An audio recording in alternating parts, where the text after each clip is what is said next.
지난해부터 경제 분야 최대 이슈였던 상법 개정안이 여러 부침 끝에 다시 발의됩니다.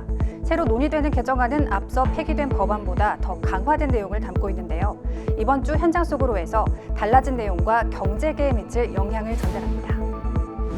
이재명 정부의 내각 인선이 숨고르기에 돌입한 모양새입니다.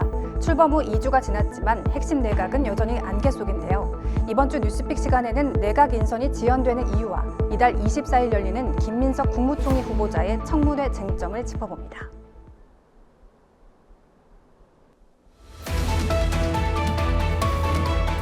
시청자 여러분 안녕하십니까? 6월 20일 법률방송 현장과 사람 시작하겠습니다. 정부 여당이 추진하는 상법 개정안에 관심이 모아지고 있습니다. 글로벌 펀드사들도 국내 주식시장에 대한 전망을 조정하는 등 향후 일어날 변화들에 주목하고 있는데요. 무엇이 달라지는지, 재계의 우려는 무엇인지 조나리 기자가 짚어봤습니다. 지난 13일 취임 후 첫 재계와의 만남을 가진 이재명 대통령.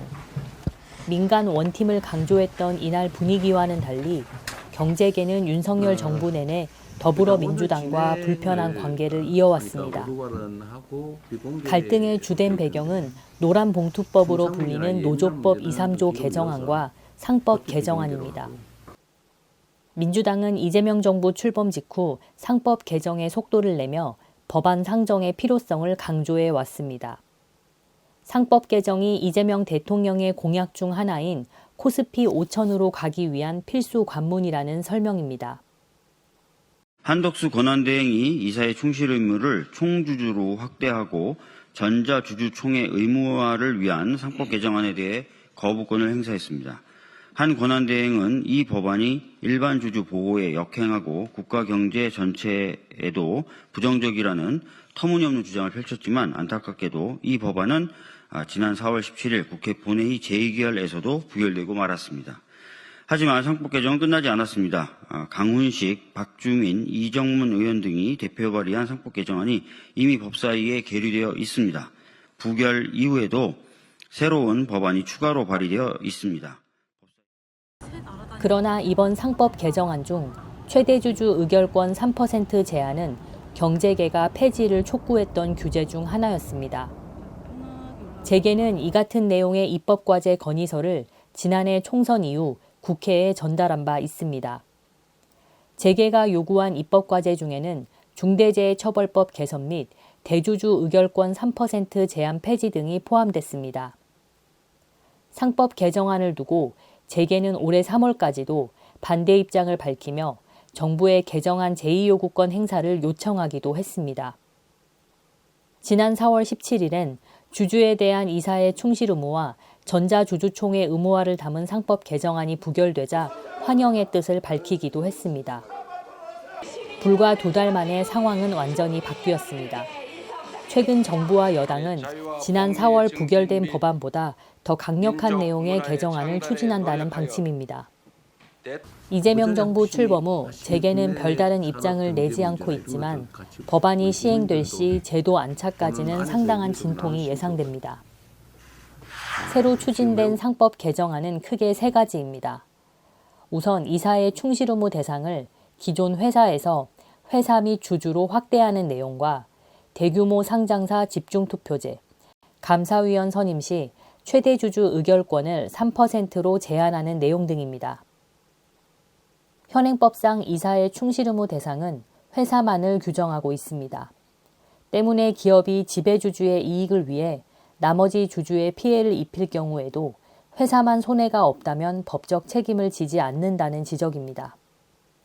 지난해 11월 대법원은 개정안과 관련해 취지에 공감한다는 의견을 낸 것으로 전해졌습니다. 회사의 분할 합병 과정에서 소수 주주들이 피해를 입는 경우가 있고 이미 해외 여러 나라에서도 주주 충실 의무를 규정하고 있다는 이유입니다. 집중투표제 의무화는 자산 2조 원 이상인 상장사에 집중투표 도입을 강제하는 내용입니다. 주주총회에서 이사를 2명 이상 선출할 때 각 주주에게 1주마다 선임할 이사 수만큼의 의결권을 부여하는 방식입니다.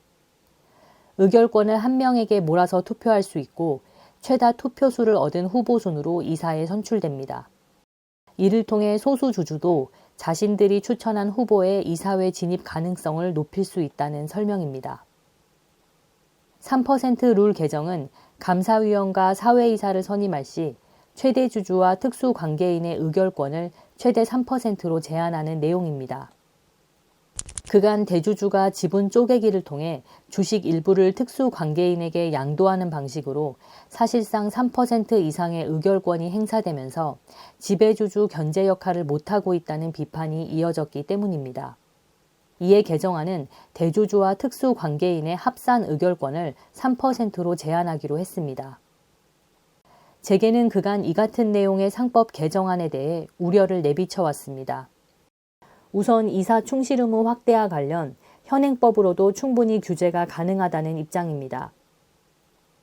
이사의 충실 의무란 이사와 회사 간 이해가 충돌할 때 회사의 이익을 우선해야 한다는 뜻이며, 이사는 주주 전체의 총의를 집행하는 사람으로 이사와 주주의 이해가 충돌한다는 전제 자체가 잘못됐다는 주장입니다. 또한 현행법상 이사가 주주의 이익에 어긋나는 행위를 할 시 배임으로 처벌받는 데다 이사의 충실 의무를 주주까지 확대할 경우 주주들에 의한 손해배상 소송이 증가할 수 있다고 우려합니다. 집중투표제 의무화와 3% 룰 역시 비판적입니다. 3% 룰의 경우 해외 입법례를 찾아보기 어렵고, 집중투표제 역시 OECD 회원국 중 멕시코와 칠레만 도입한 제도라고 맞서고 있습니다. 실제로 일본도 과거 집중투표제를 도입했다가 주주 간 파벌 싸움이 문제되면서 현재는 회사의 자율에 맡긴 상태입니다. 특히 재계는 상법 개정안이 통과될 시 오히려 국내 기업들이 경영권 위협에 더 많이 노출될 수 있다고 우려합니다. 헤지펀드나 행동주의 펀드의 악의적 공격 및 소송전에 시달릴 수 있기 때문입니다. 다만 재계가 우려하는 수준의 소송 리스크는 발생하지 않을 것이란 전망도 있습니다. 이사회의 충실 의무를 주주로 확대하는 것에 대한 우려는 그렇게 되면 소송이 남발될 것이다, 이런 우려가 있는데, 저는 그 부분은 현실성이 굉장히 약하다 보고 있고요. 오히려 3% 룰과 감사위원 분리 선출, 집중투표제 여부에 따라서 이사회에 오너들이 원하는 분들이 아닌 이사가 진입할 가능성은 굉장히 높아졌습니다. 그렇게 되면 경영 효율화나 지금까지 하던 경영 형태와 다른 룰이 작동되기 때문에 이런 부분에서는 초기에 시행착오들이 있지 않겠나라는 우려는 되고 있습니다. 일부 재계가 우려하는 부분을 감수하더라도 코리아 디스카운트 문제를 해결하기 위해선 투자자 보호장치 강화가 필수라는 반론도 나옵니다. 지금 우리 자본시장을 짓누르고 있는 코리아 디스카운트, 그 주범은 다름 아닌 지배주주의 거수기 이사회입니다. 주주에게 불리한 삼성물산 제일모직합병, 지배주주만을 위한 고려아연 하나 에어로 유상증자, 이런 왜곡된 현실을 더 이상 두고만 볼 수 없습니다. 이것을 방치하는 것이야말로 일반 주주 보호에 역행하는 것이고 국가 경제 전체에 부정적인 일 아닙니까? 지난 정부에서도 밸류 프로그램이라고 해서 굉장히 주가 부양을 위해서 여러 가지 프로그램 돌렸지만, 결국에는 누구나 알고 있었거든요. 코리아 디스카운트의 근본적인 원인은 결국에는 투자자들의 보호장치가 너무 미비했고, 지배구조 문제를 개선하지 않으면 어렵다는 것은 누구나 알고 있는 문제인데도 불구하고 이 문제를 덮어놓고 단순한 자사주 매입이라든지 배당 확대 등으로 주가 부양하는 건 분명히 한계가 있는 건 분명했거든요. 상법 통과를 통해서 주가가 좀 부양되고 자본시장으로 돈이 유입되면 자본시장의 돈들은 좀 리스크를 감수하면서 투자할 수 있는 돈들입니다. 그럼 혁신기업들이 좀 더 생겨나겠죠. 그렇게 해서 이 선순환 구조를 만드는 첨이기 때문에 정권 초기에 상법 개정안이라든지 이런 게임의 룰을 그나마 공정하게 만드는 일들은 어느 정도 효과를 볼 거라 보고 있습니다. 실제로 글로벌 펀드사들도 상법 개정안에 대해 긍정적인 평가를 내리고 있습니다. 일부 펀드들은 한국 주식에 대한 포트폴리오를 늘리고 전망을 상향 조정했습니다. 다만 개정 법안을 통해 국내 기업의 경영권이 사모펀드나 외국계 기관 투자로 넘어갈 수 있는 만큼 여전히 신중한 접근을 요구하는 목소리도 나오고 있습니다. 법률방송 조날입니다. 네, 이어진 시간에도 상법 개정안과 관련해서 조나리 기자와 계속 이야기 나눠보도록 하겠습니다. 조 기자, 지금 논의 중인 상법 개정안과 관련해서 윤석열 정부에서도 그 필요성을 공감했다고 하죠? 그렇습니다. 이사의 충실 의무를 주주로 확대하는 내용의 상법 개정안은 2023년 1월 발의가 됐는데요. 본격적인 논의는 지난해 초 윤석열 정부가 민생 정책으로 밸류업 프로그램을 언급하면서 시작됐습니다. 그리고 그해 5월 한국 증시 도약을 위한 기업 밸류업 지원 방안이라는 이름으로 가이드라인이 마련됐는데요. 대략적인 내용은 이사회를 중심으로 각 상장 기업들이 자사 주가를 올릴 수 있는 중장기 계획을 자율적으로 수립하고 공시하도록 했습니다. 아울러 정부는 주주 가치 중심 경영 문화가 정착할 수 있도록 장려하고 주식 가격을 높이기 위해 노력한 기업에게 인센티브를 제공하겠다는 내용을 담고 있는데요. 윤석열 정부의 밸류업 프로그램 추진 배경에는 우리나라 주가의 상대적인 저평가, 이른바 코리아 디스카운트 해소에 있습니다. 그 점은 지금 민주당에서 주장하는 내용과 맥을 같이 하는 것 같은데요. 그렇습니다. 윤석열 전 대통령도 상법 개정의 필요성을 언급한 바 있습니다. 하지만 윤석열 정부에서 추진한 밸류업 프로그램에는 민주당이 발의했던 상법 개정안은 포함되지 않았는데요. 부처 간 이견과 재계 반발이 컸기 때문입니다. 이 같은 상황은 윤 전 대통령이 12.3 비상계엄 사태로 탄핵 소추된 이후에도 이어졌습니다. 실제로 경제단체들은 지난 3월 13일 상법 개정안이 국회 본회의를 통과하자 정부의 제2요구권 행사를 요청하기도 했는데요. 지난해부터 상법 개정에 찬성 입장을 밝혔던 이복현 전 금융감독원장은 상법 개정은 제2요구권 대상이 아니라면서 경제단체들에게 공개 토론을 제안하기도 했습니다. 하지만 결국 지난 4월 1일 당시 한덕수 대통령 권한대행의 거부권 행사로 상법 개정안은 자초됐고요. 이후에도 국회 제표결에 붙여졌지만 같은 달 17일 의결 정족수 부족으로 부결됐습니다. 네, 지금 재계에서는 어떤 반응을 보이고 있습니까? 네, 재계는 지난달 17일 상법 개정안이 국회에서 부결된 날 환영 입장을 낸 후로 지금까지 이렇다 할 입장을 내지 않고 있는데요. 그도 그럴 것이 상법 개정안이 부결된 때는 윤 전 대통령이 탄핵된 지 얼마 되지 않은 때였습니다. 그러니까 조기 대선이 이미 확정된 상태였고요. 선거 결과가 나오기 전까지는 누가 당선될지 알 수 없기 때문에 좀 상황을 지켜본 것으로 보이고요. 다만 이달 13일 국내 주요 그룹 총수들과 6개 경제단체장들이 이재명 대통령과 첫 대면을 했습니다. 아마도 이 자리에서 상법 개정안에 대한 우려를 전달했을 것으로 보입니다. 네, 우려를 표명했을 것으로 예상되는 가운데 지금 민주당에서 지난번 부결된 법안보다 더 강화된 내용의 법안을 들고 나왔죠? 그렇습니다. 윤석열 정부 당시 좌초됐던 개정안은 이사의 충실 의무를 회사에서 주주로 확대하고 전자주주총회 도입을 골자로 했었는데요. 이번 개정안에서는 감사위원 분리선출 확대와 집중투표제 의무화, 특수관계인의 의결권을 합산해 3%로 제한하는 3% 룰이 추가됐습니다. 특히 민주당은 최대주주 의결권을 제한하는 현행법이 목적을 달성하기에는 부족한 점이 많다는 지적이 있어서 추가적인 논의를 거쳐 반영했다고 밝혔습니다. 시행 시기도 조정을 했는데요. 지난번 개정에서는 시행 시기를 공표 후 1년 뒤로 정했지만은 이번에는 전자주주총회 도입을 제외한 나머지 내용은 즉시 시행됩니다. 이런 상황까지 재계가 대비를 했을지는 잘 모르겠는데요. 일각에서는 차라리 지난번 정부 때 개정안을 받지 그랬냐 하는 얘기까지 나오고 있는 실정입니다. 네, 민주당에서 상법 개정안을 좀 강력하게 추진하는 또 다른 이유가 있을까요? 네, 상법 개정은 윤석열 정부에서도 필요성을 언급했던 만큼 사실상 이제 거스를 수 없는 흐름이 됐는데요. 민주당은 이번 상법 개정안을 민생 경제 정책 중 하나로 보고 있습니다. 특히 최근 기업들이 갑자기 혹은 예상보다 이른 시점에 교환 사채를 발행한다든지 유상증자를 발생해 일반 주주들이 피해를 입는 경우가 있었는데요. 대부분 상법 개정안 통과 직전에 급히 처리한 것 아니냐는 의심을 받고 있습니다. 개정이 늦춰질수록 이런 문제들이 또 발생할 가능성이 있기 때문에 아마도 그 전에 빨리 법안을 통과시키려는 것으로 보입니다. 네, 잘 들었습니다. 일반 주주의 권익을 향상하고 주식시장의 투명성을 강화하는 장치는 꼭 필요할 텐데요. 국내 기업의 경영권 침탈 등 재계에서의 우려사항도 후속 논의가 이어져야 하겠습니다. 이번 주 현장 속으로는 여기까지입니다.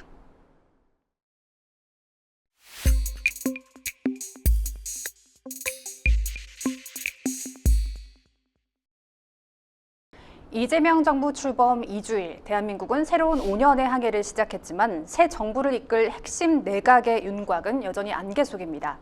오늘 뉴스픽에서는 석대성 기자와 이재명 정부의 인선 지연 배경과 정치적 합의, 그리고 김민석 국무총리 후보자를 둘러싼 인사청문회 쟁점까지 짚어보겠습니다. 석 기자, 먼저 이재명 정부 인사 왜 늦어지는 건가요? 예, 형식적으로는 국민 추천제, 그러니까 이재명 대통령이 취임 직후부터 강조한 국민 참여 정치의 연장선입니다. 이 추천 절차는 얼마 전 끝났고 현재 이 공직기관 비서관실이 인사 검증 중에 있는 것으로 알려졌는데요. 이건 표면적인 일이고 내부 전략은 조금 다르다는 평가가 나오고 있습니다. 먼저 김민석 국무총리 후보자 취임 이후로 장관 인선을 미루는 전략적 판단이 있다는 분석이 나오고 있습니다. 이 대통령이 김 후보자에게 헌법상 국무위원 임명제청권을 실질적으로 보장함으로써 총리 중심의 책임 정치를 구현하려는 의도가 아니냐, 이런 해석이 나오고 있는데요. 그리고 둘째로 인사 실무를 전담하는 이른바 성남 경기 라인의 과부하도 꼽히고 있습니다. 김현지 총무비서관 그리고 김용채 인사비서관, 정치형 공직기관 비서관으로 구성한 소수 체제가 추천, 검증, 보완까지 총괄하다 보니 속도가 늦어질 수밖에 없다는 겁니다. 그리고 민정수석실의 공백과 반복되는 낙마도 인사 시스템 제동을 걸고 있다는 평가가 나오고 있습니다. 이재명 정부 초대 민정수석이었던 오광수 변호사가 차명 대출 의혹으로 5일 만에 자진 사퇴했고요. 그리고 대통령실 관계자는 같은 사태를 막으려 후보군을 엄격히 살피고 있다고 했는데요. 당초 민정수석과 법무부 장관 후보로 거론됐던 A씨는 여권 내부의 대형 로펌 비토기로, 그리고 보건복지부 장관 유력 후보로 꼽혔던 B씨도 검증 과정에서 문제가 발견돼 없던 일이 됐습니다. 여기에 대해서 현재 대통령실 안에서의 파벌, 그리고 정부의 비대칭 문제도 인선에 혼란을 주고 있는데요. 고위 여권 관계자조차 이 일부 인선 흐름에 대해서 전혀 공유를 받지 못하고 있다고 불만이 제기되고 있고, 이른바 밀실 인사 논란도 계속되고 있습니다. 네. 김민석 국무총리 후보자 인사청문회를 24일에서 25일 양일 진행하기로 국회가 합의를 했죠. 여러 가지 쟁점이 화두로 떠오르고 있는데요. 특히 쟁점으로는 뭐가 있을까요? 김 후보자는 정치권에서 잔뼈가 굵은 인물로 꼽히는데요. 그러나 동시에 이 두 차례 정치자금법 위반 전력이 있어서 이 공직 적격성에 대한 논란이 계속되고 있습니다. 2005년 이 SK그룹으로부터 불법 정치자금 2억 원을 수수한 혐의로 징역형의 집행유예 선고를 받은 적이 있고, 2008년에는 이 7억 2천만 원에 달하는 정치자금 수수 혐의로 벌금형을 확정받은 적이 있습니다. 김 후보자는 최근 SNS를 통해서 표적 사정이라고 규정하면서 억울함을 호소했지만, 이번에 2018년 이후 이뤄진 이른바 쪼개기 차용증 논란으로 지금 또 문매를 맞고 있는데요. 11명에게서 동일한 형식의 차용증으로 총 1억 4천만 원을 빌렸다는 이 구조는 정치자금법에 허점을 악용한 불법 자금 방식, 불법 후원 방식이라는 의심을 사고 있습니다. 여기에 대해서 김 후보자의 고액 헌금 논란, 그리고 자녀 특혜, 입시 특혜 의혹, 그리고 가족 재산의 출처와 이전 경위 등도 주요 청문회 쟁점으로 오를 것으로 보이고 있습니다. 네. 그래서 일각에서는 제2의 조국 사태가 되는 것 아니냐는 지적도 나오고 있죠. 이 김 후보자가 이 가족 고통을 언급하면서 실핏줄이 터졌다 이렇게 호소도 하고 있지만, 이 국민적 공감과는 별개로 이 과거 조국 전 법무부 장관 사태 청문회를 떠올리게 하는 대목이 아니냐, 이런 말이 나오고 있는데요. 여당 안에서도 이제 준비되지 않은 후보자다, 이런 비판도 나오고 있고, 일부에서는 김 후보자가 낙마를 하면은 전체 내각 발표가 지연될 수도 있다, 이렇게 우려를 표하기도 하고 있습니다. 그러나 이 지금 제기되고 있는 여러 의혹들이 낙마를 할 정도의 리스크가 되는지는 앞으로 좀 더 두고 봐야 될 것 같습니다.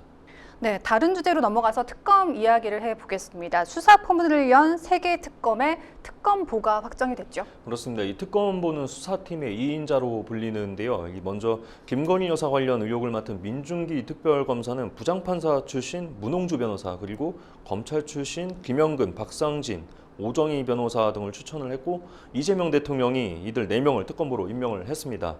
그리고 역대 최대 규모로 꾸려질 이 비상계엄 관련 내란 사건 수사를 맡은 조은석 특별검사는 대한변호사협회로부터 추천받은 인사 중에 검사 출신 박억수 변호사를 변현목 특검보로 결정을 했고, 8명의 이제 그 특검보 추천 명단에 포함시킨 것으로 전해지고 있습니다. 순직 해병 관련 의혹 수사를 맡은 이명현 특별검사도 대통령실의 특검보 명단을 제출하려고 준비 중에 있는 것으로 알려졌습니다. 군 관련 사건이기 때문에 군 법무관 출신을 우선 추천할 것으로 알려졌습니다. 그리고 군 법무관 출신이자 이 수도방위 사령부 검찰관 그리고 국방부 검찰부 고등검찰관 등을 지낸 유관석 변호사와 그리고 참여연대에서 활동한 이상윤 변호사에게 합류를 제안한 것으로 알려졌습니다. 네, 대규모 인력 수용 문제로 난항을 겪던 이 특검의 사무실 확보도 어느 정도 마무리가 됐다고요? 예, 그 내란 특검은 수사 보완을 이유로 서울고검에 청사 사용을 요청을 한 상태고 이 검찰 비상겸 특별수사본부가 입주한 서울고검 9층과 12층 중에서 일부를 사용할 것으로 보이고 있습니다. 그리고 이 김건희 특검은 서울 광화문에 있는 KT 빌딩을 유력 후보지로 지금 준비를 하고 있고요. 사무실 선정 단계, 마무리 단계에 있는 것으로 전해지고 있습니다. 혹시 이 신청이 거절될 경우를 대비해서 서울 강남권에도 후보지를 몇 군데 정한 것으로 알려져 있습니다. 그리고 해병대 특검은 그 법원, 검찰과의 접근성 등을 고려해서 서울 일대, 서초동 일대를 고려 중인 것으로 알려졌는데요. 그리고 각 특검은 수사팀 구성 채비를 마친 후에 이 특검별 주요 쟁점을 정리해서 이르면 7월부터 수사에 들어갈 것으로 보이고 있습니다. 준비기간 20일을 포함해서 수사기간은 내란 특검과 김건희 특검이 170일 그리고 순직해병 특검이 140일입니다. 준비기간 중에도 수사는 진행을 할 수 있고요. 그리고 내란 김건희 특검은 90일간의 수사를 진행한 후 각 2번에 걸쳐서 각 30일씩 특검 기간을 연장할 수 있습니다. 해병대 특검은 60일 내 수사를 마무리해야 하고요. 그리고 다른 특검과 같이 두 차례에 걸쳐서 30일씩 총 60일을 연장할 수 있습니다. 연장 상황을 고려할 때 김건희 내란 특검은 만료 기간이 11월 중순 그리고 해병대 특검은 10월 초순쯤에 끝날 것으로 예상이 되고 있습니다. 네. 이재명 정부의 인선 지연 문제와 김민석 국무총리 후보자의 청문회 쟁점, 그리고 3대 특검의 향후 수사 방향까지 모두 향후 정국에 작용할 큰 변수입니다. 국민의 눈높이에 맞는 인사, 정의롭고 독립적인 수사, 이 두 가지 모두가 정치에 대한 국민의 신뢰를 회복하는 출발점이 될지 지켜보도록 하겠습니다. 석대성 기자 잘 들었습니다.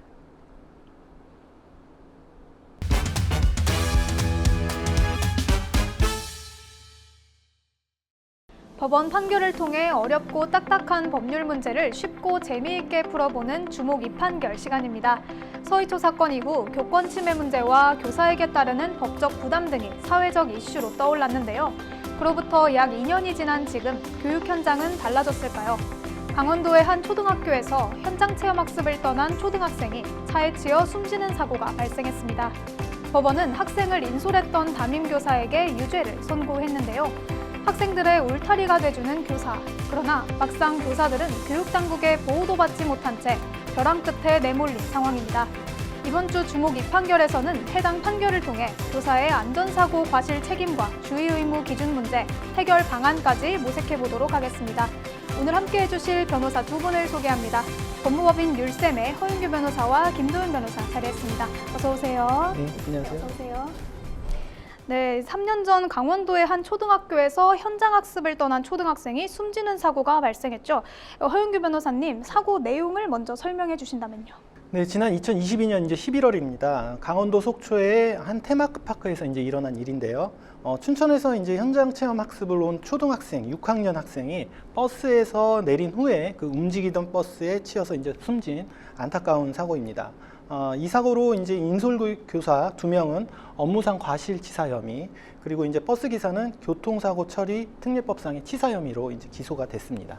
네, 정말 안타까운 사고가 발생한 건데요. 교사들에게 적용된 혐의는 업무상 과실치사죄입니다. 이 업무상 과실치사죄란 무엇인지도 설명해 주신다면요. 예, 형법 제268조에서 이제 업무상 과실치사상죄에 대해서 규정하고 있는데요. 업무상 과실치사상이란 이제 업무 수행 중 이른바 과실에 의해서 이제 발생한 사고로 사람의 이제 신체를 상하게 하거나 사망에 이르게 할 경우에 이제 성립하는 범죄입니다. 네, 그렇군요. 지난 2월에 이 사건의 1심 판결이 나왔죠.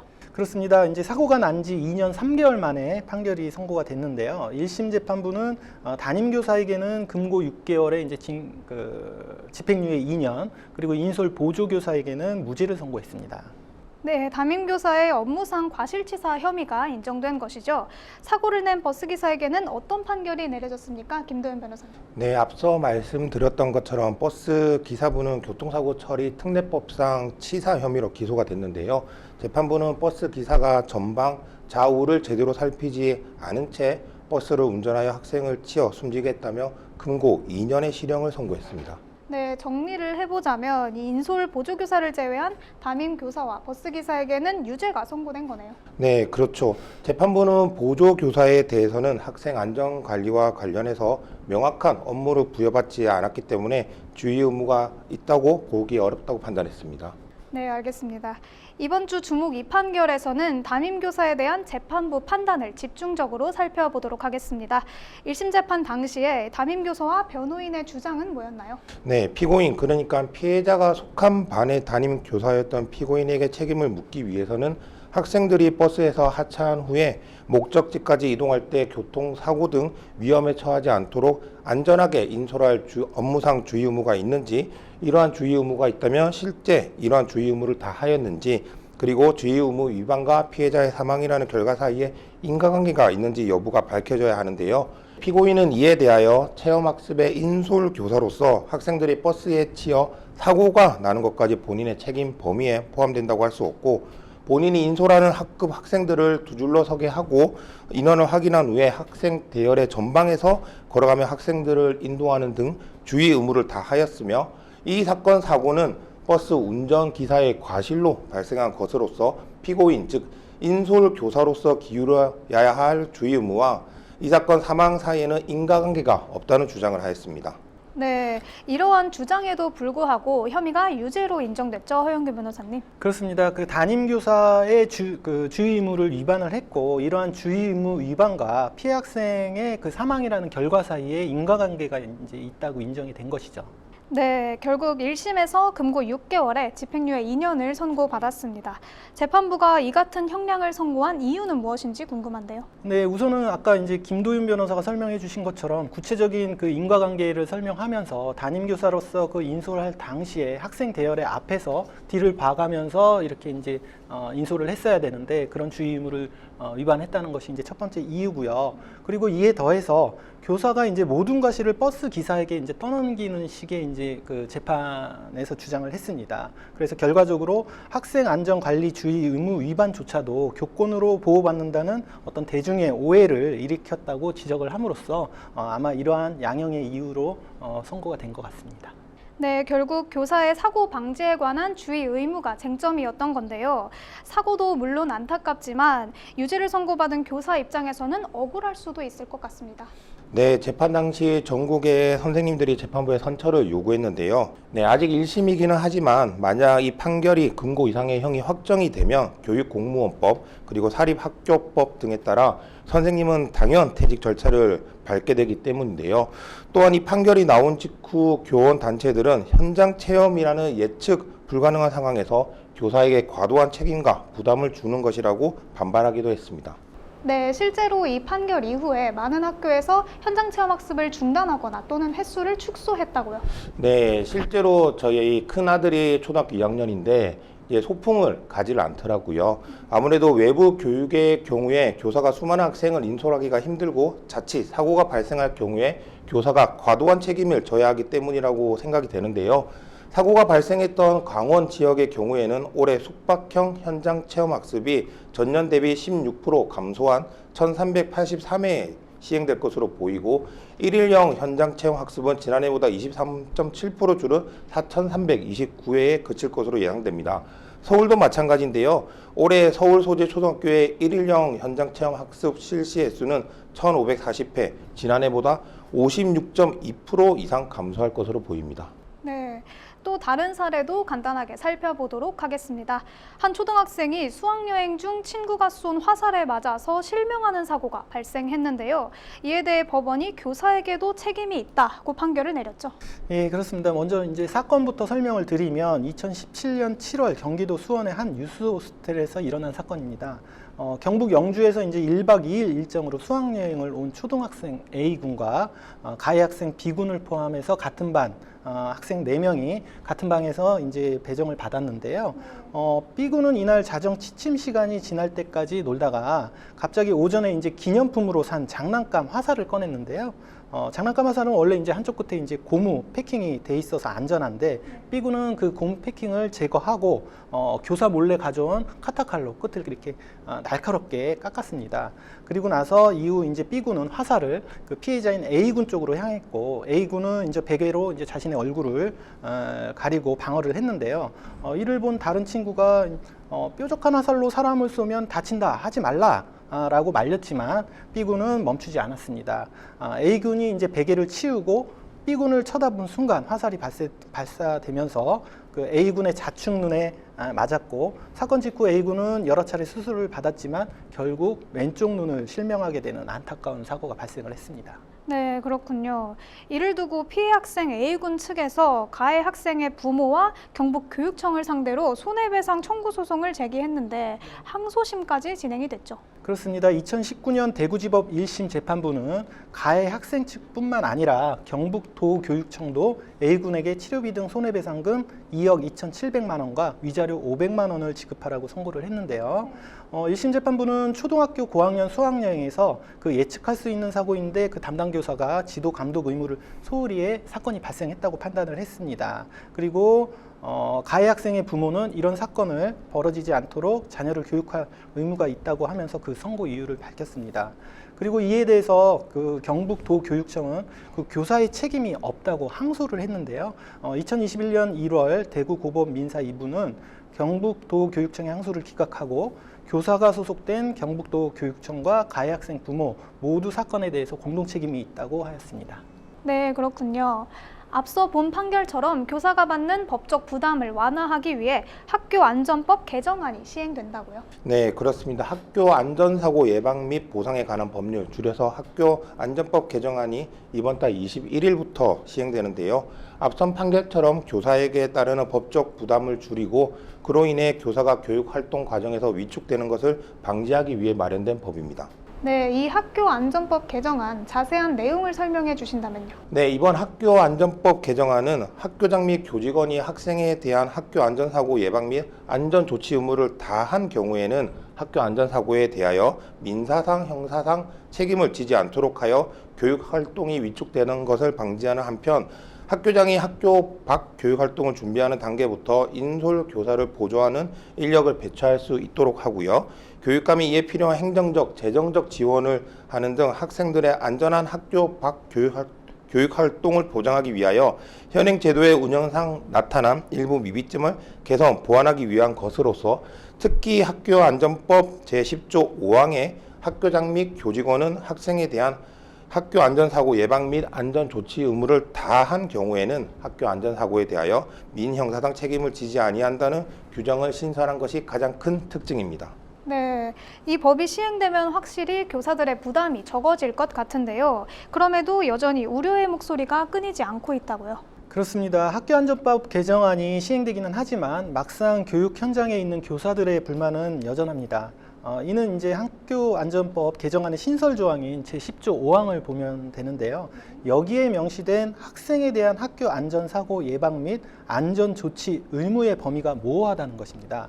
안전조치 의무를 다하면 민형사상 책임을 받지 않는 것은 지금도 마찬가지인데요. 위 개정안으로 과연 무엇이 달라졌느냐, 일선에서 볼멘 소리가 나오는 이유인 거죠. 네, 그렇군요. 그럼 변호사님께서는 어떠한 부분이 구체적으로 개선돼야 한다고 보십니까? 네, 말씀드린 대로 학교안전법 관련 규정들이 여전히 모호하기 때문에 교사의 학생에 대한 주의 의무가 무엇인지 그 구체적이고 세부적인 조항이 필요할 것으로 보입니다. 이러한 문제점은 비단 이제 학교안전법뿐만 아니라 대부분의 이제 안전 관련 법령에 공통되는 이제 문제점이기도 한데요. 예를 들면 산업안전보건법령에서도 과거부터 그 기준의 모호성 등이 이제 지적되어 왔습니다.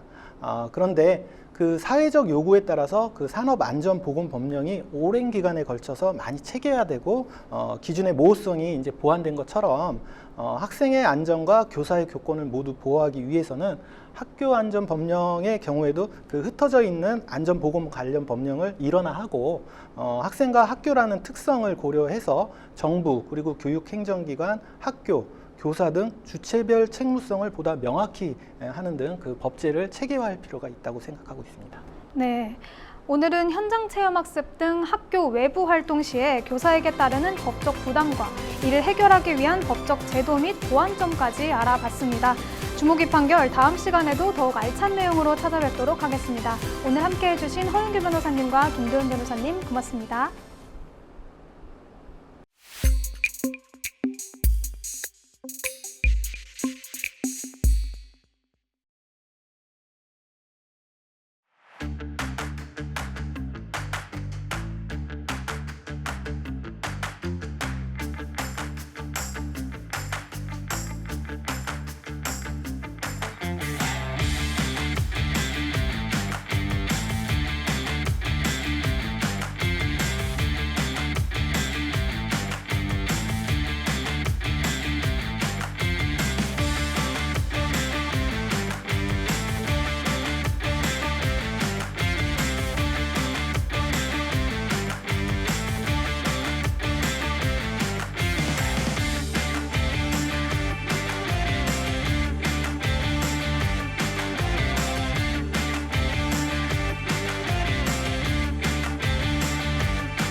이번 주 현장과 사람은 여기까지입니다. 다음 주 더욱 좋은 내용으로 찾아뵙겠습니다. 고맙습니다.